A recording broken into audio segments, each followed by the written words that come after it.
अवधूत चिंतन श्री गुरुदेव दत्त श्री स्वामी समर्थ। नमस्कार, मी पूनम चव्हाण, स्वामींची फॅमिली विथ पूनम लाईफस्टाईल मध्ये तुम्हा सर्वांचे स्वामींचे खूप खूप स्वागत आहे। गुरुपुष्य अमृत योग बघा गुरुवारीच असतो, मध्ये आधी कधी येत नाही आणि हा कालावधी 6 महिन्यानंतरच येतो। त्यामुळे आपण मिळालेल्या संधीचं सोनं करून घ्यायचं। ह्यावेळेस सेवा काय करायच्या तर वातींच्या सेवा असतात। ह्या वातीत चढता आणि उतरता क्रम ठेवायचा असतो। सगळं सांगणार आहे, त्यासाठी तुम्हाला संपूर्ण व्हिडिओ पाहावे लागेल।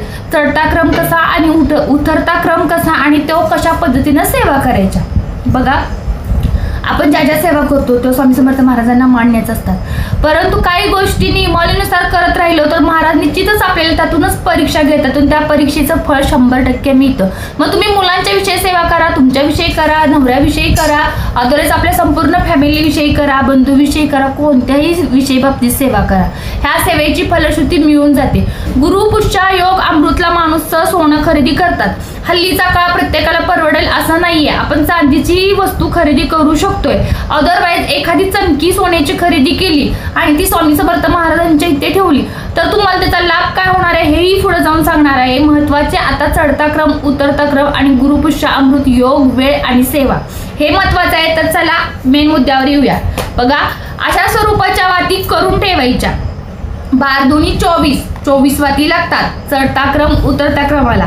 तुपात शुद्ध गाईचं तूप, पतंजलीचा आणा, अदरवाईज तुमच्याकडे स्वागतचं कोणत्या कंपनीचा चांगला ब्रँड आहे त्याचा आणा। घरी मासिक विटाळचं असतं, त्यामुळे नको तिथं चिंगुटपणा नाही करायचं। ज्या ज्या गोष्टी किंवा आपल्या केंद्रात तूप मिळतं शुद्ध गाईचं तेही आणू शकता। तर बघा अशा स्वरूपाच्या वाती करून एकत्र भिजवून ठेवल्यात। आता गुरुवारपासून आपल्या सेवा चालू होणार आहेत। तर गुरुवारी कधीही बसायचं नाहीये। 4:42 गुरुपुष्य योग आहे, तिथून पुढे सेवा करा, मग पहाटेपर्यंत कधीही करू शकता। अशा वाती तुपामध्ये भिजवून ठेवलेले आहेत। आपल्याला गडबड होत नाही सेवेला किंवा आपल्याकडून कोणती सेवा राहत नाहीये, यासाठी आपण तयारी करायला लागलो पाहिजे। तर गुरुवारी गुरुपुष्य अमृत 4:42 आहे, तिथून पुढे तुम्ही 5ला, 5:30ला, 6ला, 7ला, 8ला पहाटेपर्यंत कधी करू शकता। एक वात घ्यायची, बघा अशा पद्धतीने एक वात घ्यायची। तुमची काही पंथी असेल, दीप असेल, कशी काही तुम्ही ठेवत असाल त्याच्यामध्ये ठेवायची। अशी एक वाट ठेवली, ही वात प्रज्वलित करायची। प्रज्वलित करताना हिला हळदी कुंकू, अक्षदा, फूल, धूप दीप न ओवाळायचं। दुसरी गोष्ट, दीप आपण दुसरा पण लावलेला असतो स्वामी महाराजांच्या पुढे, त्यानंही ओवाळायचं। अगरबत्ती म्हणजे धूप आला आणि फूल आणि खडी साखरेचा नैवेद्य दाखवायचा आणि मग आपल्या सेवेला लागायचं। आता सेवा कशा करायच्या ह्या पुढे सांगणार आहे, पण चढता क्रम घ्यायचा। मग पहिल्या दिवशी आपण एक वात घेतली की दुसऱ्या दिवशी आपण दुसऱ्या दिवशी 2 वाती घ्यायच्या। अशा फक्त पहिली दिवशीची वात जळून जाणार आहे, तिची काजळी एका डबीमध्ये साठवून ठेवायचे। त्या काजळीचं महत्त्व पण सांगणार आहे। दुसऱ्या दिवशी अशा 2 वाती घ्यायच्या, तिसऱ्या दिवशी 3 वाती घ्यायच्या, चौथ्या दिवशी 4 वाती घ्यायच्या, 5व्या दिवशी 5 वाती घ्यायच्या, 6व्या दिवशी 7 वाती घ्यायच्या, अशा 7व्या दिवशी 7 वाती, 8व्या दिवशी 8 वाती, 9व्या दिवशी 9 वाती, 10व्या दिवशी 10 वाती, 11व्या दिवशी 11 वाती, 12व्या दिवशी 12 वाती। थांबा, 13व्या दिवशी 13 वाती नाही, 13व्या दिवशी पण 12 वाती, 14व्या दिवशी 11 वाती, 15व्या दिवशी 10 वाती, 16व्या दिवशी 9 वाती, 17व्या दिवशी 8 वाती, 18व्या दिवशी 7 वाती, असा उतरता क्रम चढता क्रम। आता तुम्हाला फार सांगायला नको, सगळी शिकलेली असतात। चढता उतरता क्रम कळतो, अगोदर चढवायचा असतो मग उतरवायचा असतो। वाती एक एक कमी, आधी एक एक चढती घ्यायची, नंतर शेजारी तूप पण घ्यायचं भिजवून। मी आता या ठेवलेल्या आहेत, परंतु तूप पण म्हणजे घेतलेलं आहे। ते तूप वात विजू नये माझी सेवा होईपर्यंत, तसे मी ते तूप त्यात प्रज्वलित करणार आहे। तर तुम्ही रोज दीप पूजन करायचं, म्हणजे रोज वाती पेटल्यानंतर पंचोपचार पूजा करायची। त्यानंतर कोणती सेवा करायची तर बघा, व्यंकटेश स्तोत्र संस्कृतच वाचायचे, प्राकृत मराठी नाही। त्यानंतर तुम्ही 11 वेळा श्रीसूक्त, 16 वेळा श्रीसूक्त, 16 वेळा पुरुष सूक्तचं पठण करायचं, एक एक वेळा फलश्रुती म्हणायची। ह्या 3 सेवा झाल्यानंतर 24 वेळा गायत्री मंत्र, 24 वेळा लक्ष्मी मंत्र, 24 वेळा विष्णू लक्ष्मी मंत्र, 24 वेळा कमलात्मक मंत्र, 24 वेळा नवार्णव मंत्र, 24 वेळा महामृत्युंजय मंत्र, 24 वेळा कुबेर मंत्र। नीट ऐकायचं, जेवढे मंत्र आहेत तेवढे मंत्र तुम्हाला पठण करावे लागणार आहेत। आणि ह्या सेवेला ताई मी माहेरी जाणार आहे रक्षाबंधनला, माझ्या सेवेचा खंडपडा हा तो तुमचा प्रश्न आहे. तुम्हाला जर सेवा पूर्णपणे करायचा असाल तर तुम्ही आपले घर सोडून कुठेही जाणार नाही. रक्षाबंधनला आपण राखी बांधून बंधूंना माघारी घरी येऊ शकतो, कारण पौर्णिमेची पूजा असते, विविध प्रकारच्या सेवा असतात, त्यात ही गुरुपुष्यामृतची सेवा असती. आपण काही संकल्प करून जी काही मागितलेलं असतं महाराजांना ते तर अखंड झालं पाहिजे. म्हणजे हे 12 आणि उतरताचे 12 24 दिवसाची सेवा आहे. त्यात मासिक धर्म आला तर घाबरू नका, ते कोणाच्या हातात नसतं. ते मात्र विचार करायचा की तर मासिक धर्माच्या वेळेस तुमचं समजा 6 वातींची पूजा झालेली आहे आणि मासिक धर्माचे 4 दिवस 6 4 10, मग ते 11व्या दिवशी तुम्ही 11 वाती घ्यायच्या आणि सेवा करायची. नैसर्गिक आपत्तीला कोणी काही करू शकत नाही, पण जाणून बुजून तुम्ही गावाला जाणे मग परत येऊन मी ताई सेवा नाही चालणार असं, मग सेवा तुमची खुंटली किंवा सेवा तुमची अपूर्ण राहिली. कसं असतं, गुरुचरित्र पालनाला बसलं की शेवट पण आपणच वाचायचं असतं. तशा सगळ्यात महत्त्वाचं म्हणजे सेवा करणं महत्त्वाचं असतं आणि सेवेला आपण आपला धावपळीच्या युगातून आपल्या कामातून वेळ देणं महत्त्वाचं असतं. कारण प्रत्येक गोष्टीला असतं, पण कारण जर आपणच टाळलं तर कारण हे कारण बनत नाहीये. तुम्हाला पटत असेल तर सेवा आपण महत्त्वाच्या सेवेला जर वेळ दिला तर आपली पण महत्त्वाची कामे स्वामी समर्थ महाराज निश्चितच करतात. बरेचसे प्रश्न लग्नाचे, कर्जाचे, अगदी शारीरिक व्याधीचे, व्यसनाधीनताचे, कर्जबाजारी प्रचंड झाले, झोप नाही लागत, अगदी मग शेताचे असो, उद्योगधंद्याचे असो, कुठलेही प्रश्न असो, अगदी कुठलेही प्रश्न सुटतात. प्रश्न सुटण्यासाठी स्वामी समर्थ महाराज बसलेत, पण त्यासाठी तुम्ही तुमचा वेळ किती देता, निस्वार्थी सेवा कशा करता ह्या तरी म्हटलं पाहिजे ना. मग तुम्ही तुमच्या कामातून तुमच्या कुठं गावाला जाणं असेल त्यातून सुद्धा तुम्ही वेळ काढून ह्या सेवा आपल्या घरीच करायच्या असतात, पाहुण्या ठिकाणी करायच्या नाहीत. माहेर म्हणजे आपले घर नसते, सासर ओनली फक्त आपले घर. मग सासरीच घरी ह्या सेवा करायच्या.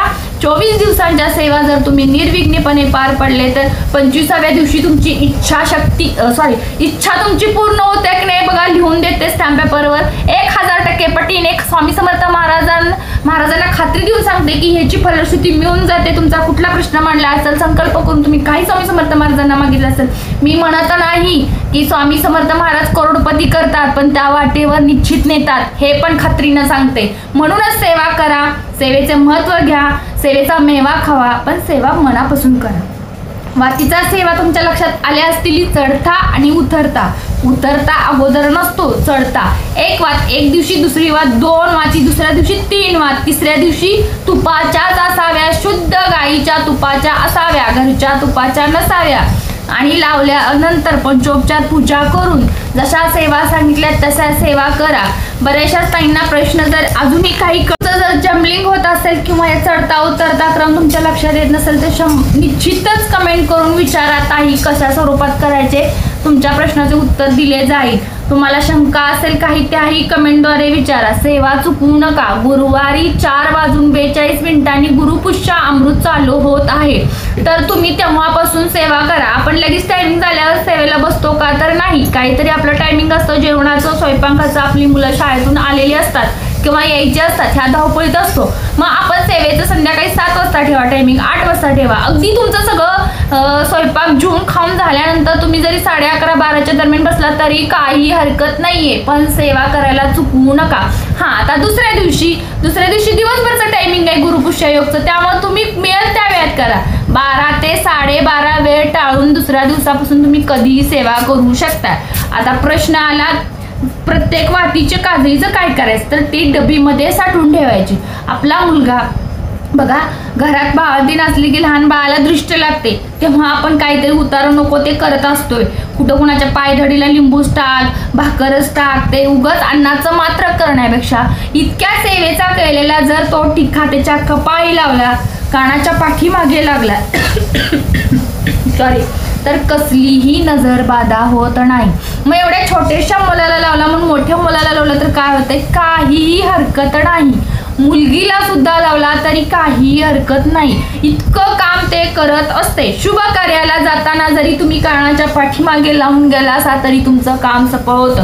अदरवाईज लांबच्या प्रवासाला तुम्ही निघाला आहात, कुठेतरी मन कमकुवत होत असेल, तेव्हाही ती काजळी घेऊन थोडीशी लावली, थोडीशी डबीमध्ये ठेवली तरीही तुम्हाला स्वामी महाराज तुमच्या सेवेच्या अनुसार काळजी घेत राहतात. तर ती काजळी कुठेही टाकू नका, त्याची खूप फलश्रुती मिळू, म्हणजे काजळीच्या सुद्धा सेवेची फलश्रुती मिळते. शिवाय गुरुपुष्य अमृतला या सेवेची फलश्रुती मिळून जाते. म्हणजे आपल्याला किती गुरुपुष्य अमृतला गुरुचे बळ किती मिळते आणि किती पटीने सोनं मिळते बघा. ओरिजिनल सोन्यापेक्षा सेवेचं सोनं खूप महत्त्वाचं असतं. त्याचबरोबर आपण अन्नपूर्णे मातेची ही सेवा करा. शुक्रवारी किचन ओटा तुमचा सगळा स्वच्छ पुसल्यानंतर आहे त्या वाटीमध्ये तिला किचनमध्ये घ्या. किचन ओट्या स्वस्तिक काढा, दोन्हीकडे 2 रेषा काढा, पंचोपचार पूजा करा. जेवण झाल्यानंतर स्वच्छ किचन ओटा असावा. साधारण 2 तास तरी ती मूर्तीची स्थापना तिथे असावी. तर त्या ओट्यावर तिची पंचोपचार पूजा करा. तिला दुधाचा साखरेचा नैवेद्य दाखवा. आरती दुर्गेट भारीची म्हणा आणि नमस्कार मागा. तुमच्या किचनमध्ये कसलेही अन्नधान्याची कमतरता भासणार नाही. एवढंच राहिलं तरी ते पुरवठी कसं येतंय ते बघा. फक्त सेवा करा, सेवेला महत्त्व द्या, मनापासून सेवा करा. सेवा तुम्हाला माहीत असली तर शेजाऱ्याला सांगा. हे प्राधान्य असतं. घरोघरी स्वामी सेवा पोचल्या पाहिजे. स्वामींची सेवा घरोघरी नुसत्या पोचल्या नाही तर त्या करायला भाग पाडा. कारण प्रत्येकाचं दुःख जर तुम्ही जाणायला लागला तर स्वामी समर्थ महाराज न सांगताही तुमचे दुःख जाणून घेतील. असं तुम्हाला जर माझे व्हिडिओ आवडत असतील तर आपल्या चॅनलला सबस्क्राईब करा, लाईक करा, एक छोटीशी श्री स्वामी समर्थाची कमेंट करा. कमेंट खाली तुमचे काही प्रश्न असतील सेवेबाबतीतच ते बिनधास्त विचारा, जेणेकरून तुमचे सेवेचे निवारण निश्चितच केले जाईल. शेजारी बेल आयकॉन बटन आहे त्याच्यावर क्लिक करा विसरू नका. जे नवीन येणारे व्हिडिओचे नोटिफिकेशन सर्वात प्रथम तुम्हाला मिळून जातील.